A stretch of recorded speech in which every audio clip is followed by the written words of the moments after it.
બને છે, આ બંધારણો કેમ, અને જે બંધારણ બને છે હવે તો આપણું બંધારણ આપણે જે નક્કી કરીએ છીએ, આપણે મળીએ એની તમામ સમાજો ચર્ચા કરે, તમામ સમાજો આપણામાંથી શીખે એવું કે હવે આ ક્ષત્રિય ઠાકોર સમાજમાંથી, આ સમાજમાંથી શીખવા જેવું છે. ત્યારે બંધારણ એટલે જરૂરી છે કે પૈસાવાળા કોઈ ખર્ચો કરે, ચલો પોસાય, કોઈ અધિકારી કર્મચારી દીકરો દીકરી એના લગ્નમાં કોઈ ખર્ચો કરવો તો પોસાય, પણ દેખાદેખીમાં એવા નિયમો, એવા લગ્નના ખર્ચાઓ કરે, એવા નિયમો બને જેના કારણે જેની જોડે કઈ નથી અથવા જે તકલીફ વેઠી અને જિંદગી કાઢતા હોય એવા લોકોએ પણ ક્યાંક દેવાદાર બનવું પડે છે. એટલે ઘણીવાર એવું થાય કે લાંબા જોડે ટૂંકો જાય, મરે નહીં તો માંદો થાય, લગ્નના દેવાઓ થાય, વ્યાજે લે, ખેતી ક્યાં ગીરવે મૂકે, ક્યાં ખેતી વેચે. તો એવા પ્રસંગોથી આ સમાજને કઈ ના મળે. કોઈ માદું પડ્યું હોય તો માદો થવાનો ખર્ચ 25,000 હોય, પણ એની ખબર કાઢવા બધાને બોલાવે અને એના કાઉન્ટમાં પાણીમાં 2-3 લાખ વાપરી નાખે. તો સમાજે જો આગળ આવવું હોય, સમાજમાં સમૃદ્ધિ લાવવી હોય, સમાજમાં 2 પૈસા બચાવવા હોય અને સમાજમાં તમામ લોકોને સુખી જોવા હોય, અને સમાજ એટલે શું? તો સમાજ એ હાથીનો પગ છે. ગમે તો મોટો ભૂપ હોય, આ સ્વરૂપજી મિનિસ્ટર બની બેઠા હોય, ધારાસભ્ય બની બેઠા હોય, પણ સમાજમાં તો નીચે પગે પલાઠી વાળીને જ બેસવું પડે. ત્યાં તો આપણા હમણાં આગેવાન બતાવ્યા ને, એ આપણા આગેવાન જ આપણું બધું કહેવાય. જેમ ઘરમાં જઈએ, અહીં શહેર, તમારા શહેરમાં જીબાજી ગમે એટલી વાતો કરે, પણ જયારે સમાજની વાત હોય ત્યારે માતાના મઢમાં તો છેલ્લે જ બેઠા હોય.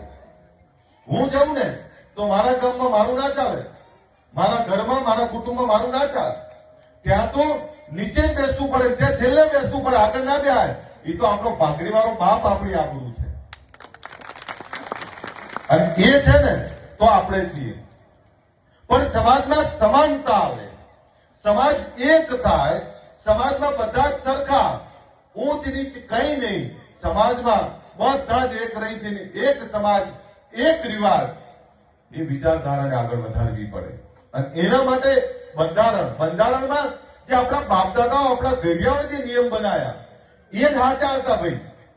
પણ આપણે જેમ જમાનો બદલાણો, આધુનિક બન્યા, સગવડો વધી, પૈસા થોડા ઘણા આવ્યા એટલે આપણે મન ફાવે બધા કરવા લાગ્યા. એમાં જે સમૃદ્ધ હતા એ તો ઠીક છે, પણ જેની જોડે નતા એમને જ દેખાડામ કરવું પડે.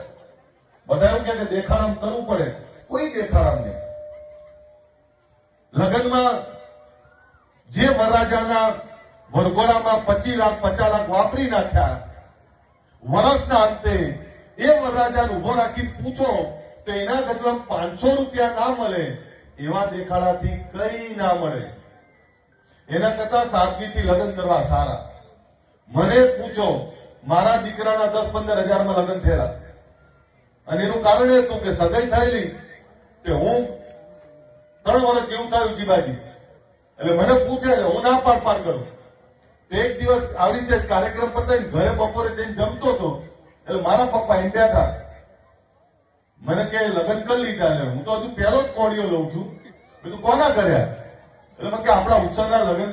અને મેં પપ્પા મને પૂછ્યું તું, મને કે 3 વર્ષથી હકી કરી હતી, એ સગાઈ કરી હતી, તું કઈ જવાબ આપતો નતો, અમે ઘર ભેગે કરી લીધું.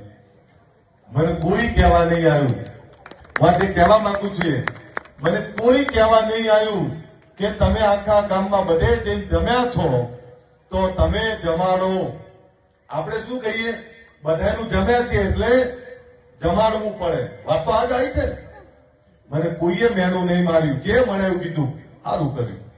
અને આગેવાનો જેની જોડે સગવડ છે એ સાદગીથી લગ્ન કરશે ને તો આપણા ભાઈને એવું થશે કે વાહ બરોબર છે.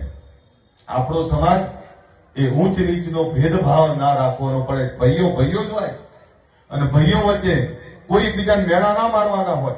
ત્યારે બંધારણ એવું બને કે જેનાથી સમાજમાં 2 પૈસા બચે. અને સમાજ એટલે શું? તમે, હું, આપણે બધા સમાજ છે. તમારી જોડે પૈસા પડ્યા છે તો એ સમાજ જોડે પૈસા છે. તમારો દીકરો કે દીકરી અધિકારી કર્મચારી બનશે ને તો એ સમાજ છે. સમાજ કોઈ એક વ્યક્તિ નથી, આખો સમૂહ એ સમાજ છે. અને એટલે બંધારણ એવું બને જેમાં ખોટા ખર્ચા ના થાય.